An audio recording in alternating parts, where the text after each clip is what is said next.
Good morning and welcome. It is February 18th. This is the Monday Minute, Tuesday edition. Glad you could join me this morning, and we're ready to kick off this week. I got a joke for us. I actually got a couple of jokes, some leftover Valentine's Day jokes. I just had too many.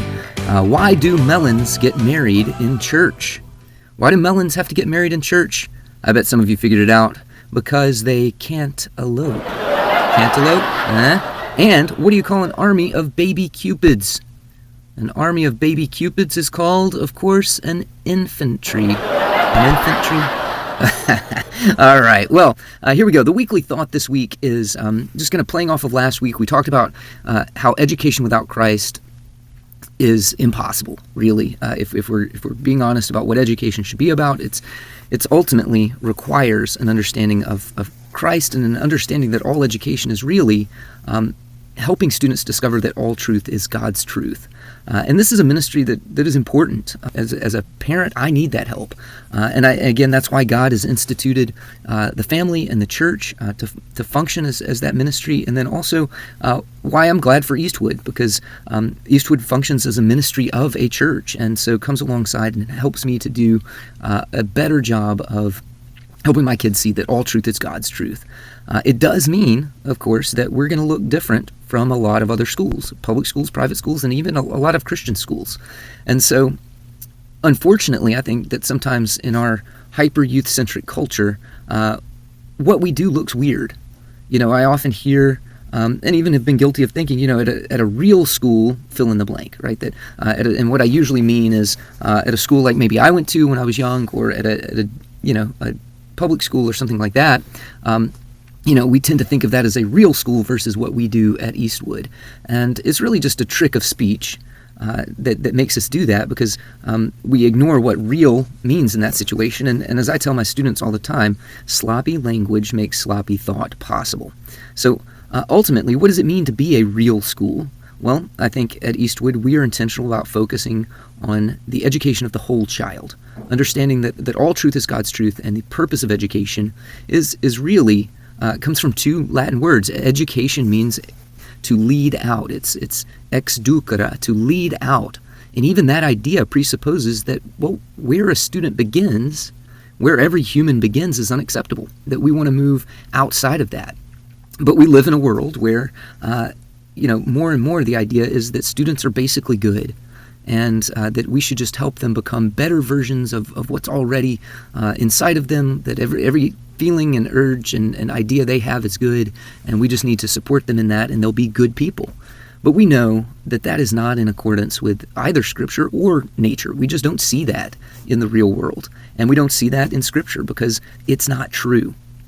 And so education today has become, largely about just knowing a bunch of things that are oftentimes not connected. It's just facts and things that we have to know so that we can check a box and move on. But that's not what education is. Education should be a leading out to help us become more virtuous and to become, in our understanding, in the Christian understanding, more important than virtuous, to become more holy. And that's really where what we do becomes a problem for the world. They don't see the importance of what we're doing because holiness is weird. Holiness is being set apart. It is seeing the worship of God as the purpose for all things.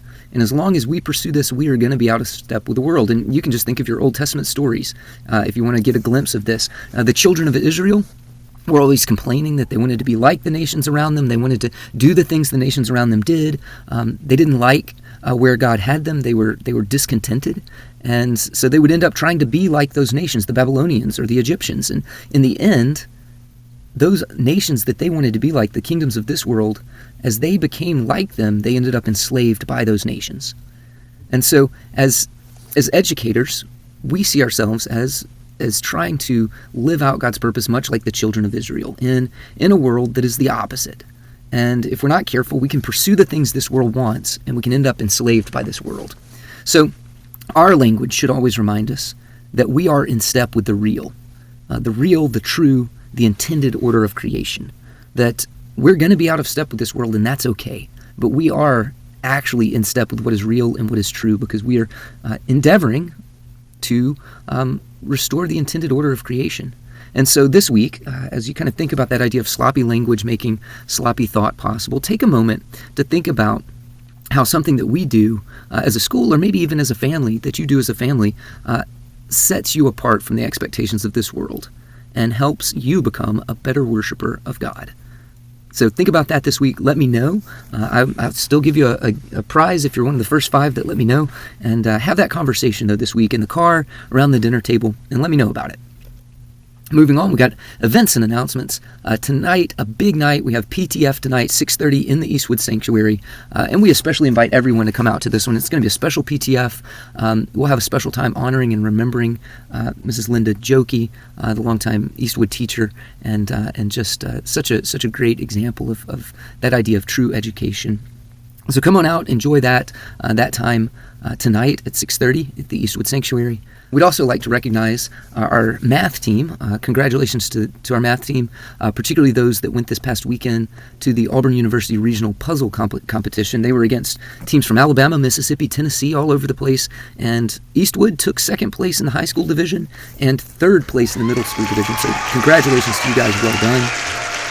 Other things coming up, don't forget Annie just around the corner, Thursday, March 6th at 6 p.m. and Friday, March 7th at 6 p.m. That will be at Taylor Road Baptist Church. There are no tickets required. Doors open at 5:30 and general admission seating. So we hope to see you there. Invite your friends. It's going to be a great night and just a lot of fun. It's a great show for the whole family. And free, so you can't beat that. I'd also like to recognize and honor our ECS piano students who participated in the Boykin Piano Festival: J.J. Miller, Adrian Talbert, Levi Kiefer, Lottie Smith, and Amy Kate Kuhn, as well as Mary Jewel Bias, who earned a top rating, Audrey Gardenier, who got honorable mention, and Leah Meadows, honor student, and who will also be performing at the honor recital. So well done to all of you guys. Congratulations. Also coming up, don't forget Eastwood Spring Soccer. If you're in the grammar school and interested in playing FCM soccer, Coach Bruno has those details and dates out, so be sure to do that. And then sports this week, tennis is playing today in Pelham at the Pelham Racquet Club at 2 p.m. And then next Monday, February 24th at 2:30, they will be playing here in town at Lagoon Park. So if you want to come out and catch the tennis team in action, Lagoon Park, 2:30 next Monday. Track and field will also have their first meet on February 22nd. That's this coming Saturday, and it'll be in Herdmont Park in Birmingham. So lots going on there. And then, of course, the big news, basketball varsity boys play this Thursday in Oxford, Alabama at the state tournament. So they'll be playing up there versus Cornerstone out of Rainsville. So exciting game for them, and hopefully they'll win and get to proceed into the subsequent rounds on that Friday and Saturdays. We hope you guys have a great game on Thursday, and we hope that you get to advance in the state tournament. So that's what's going on this week. I'm glad you joined me, and I hope you have a great week.